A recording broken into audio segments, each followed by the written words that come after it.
Another summer day has come and gone away from Paris or Rome, but I wanna go home.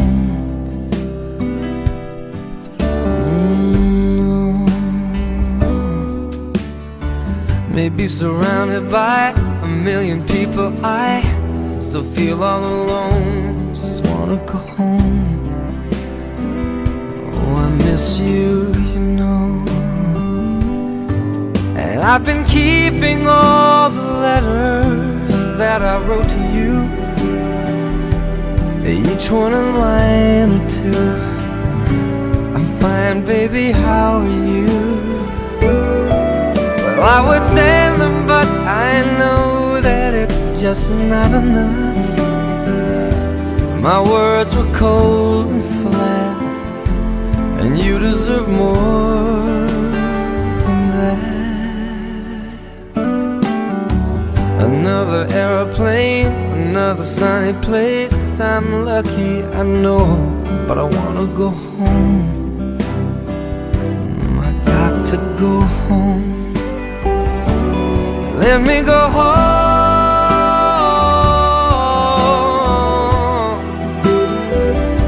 I'm just too far from where you are. I wanna come home.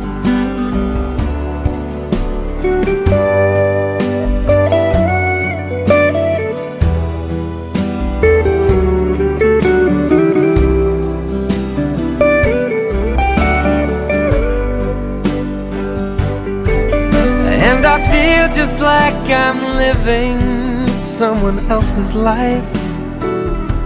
It's like I just stepped outside when everything was going right. And I know just why you could not come along with me. This was not your dream, but you always believed in me. Another winter day has come and gone away in either Paris or Rome, and I wanna go home. Let me go home. And I'm surrounded by a million people. I still feel alone, and let me go home. Oh, I miss you, you know. Let me go home.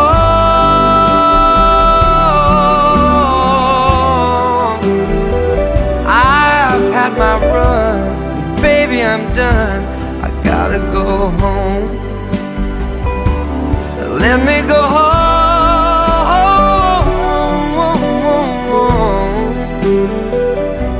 It'll all be alright. I'll be home tonight. I'm coming back home.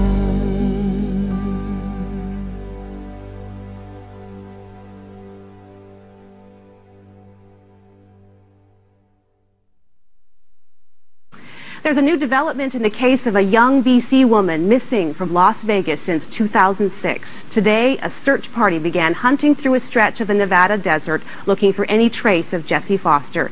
As CTV's Maria Weisgarper reports, it's a search Jessie's mother is watching closely.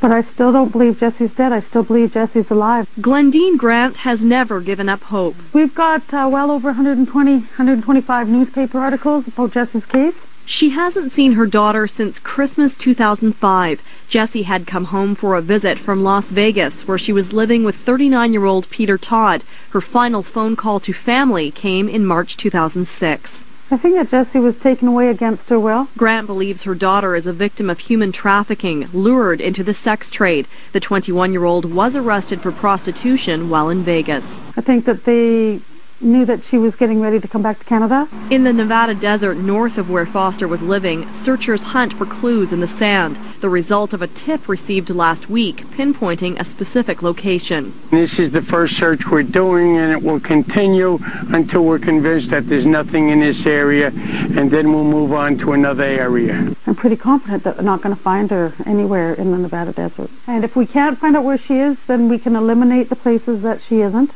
Grant still lives across the street from the elementary school her daughter attended. Jessie's car sits parked in the yard, some of her possessions still on the back seat. It's hard, because when you sit down in there and you put your hands on the steering wheel,